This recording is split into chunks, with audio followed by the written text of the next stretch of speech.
This is radiocarpal joint play.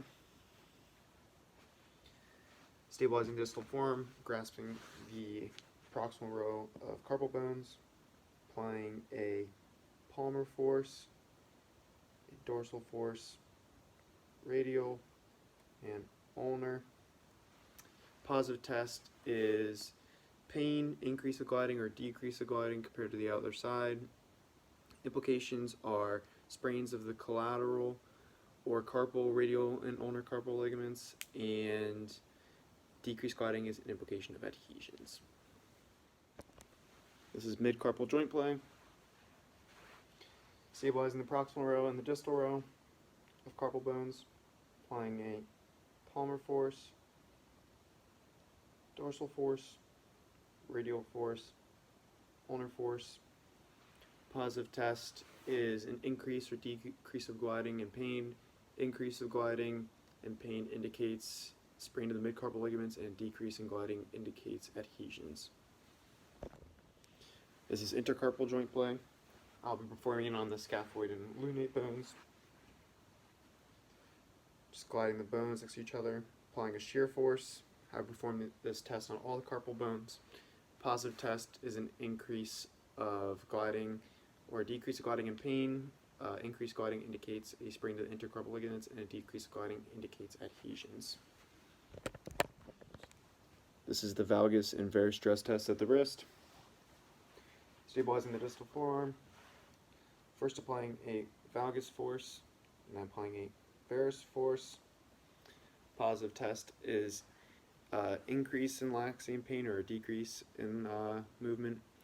Positive test for the valgus stress test is sprain of the UCL ligaments or adhesions, and a positive test for the varus stress test is a sprain of the RCL ligament or adhesions. This is the valgus varus stress test of the PIP and DIP joints. First for the PIP, stabilizing the most proximal phalanx and the middle phalanx, applying a valgus force and a varus force, and then also doing it for the DIP, stabilizing the middle phalanx and distal phalanx, applying a valgus varus force. Positive test for both is an increase in laxity or pain, and that implications are an avulsion fracture or a sprain of the collateral ligaments. This is the first MCP stress test. First, we're going to position them into the extension abduction, apply that valgus force, and then we're going to put them into flexion, apply that same valgus force. Positive test is a increase in pain or laxity. Implications in extension is a sprain to the accessory ligament, and in flexion it is sprain to the UCL ligament or an avulsion fracture. This is Watson's test.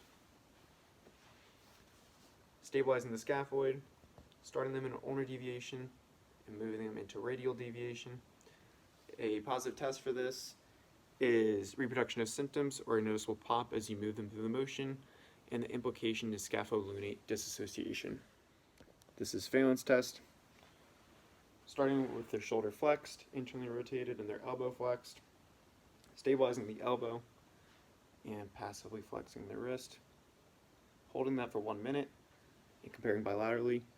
A positive test is tingling or an increase in tingling, and the implications is median nerve compression. This is Finkelstein's test.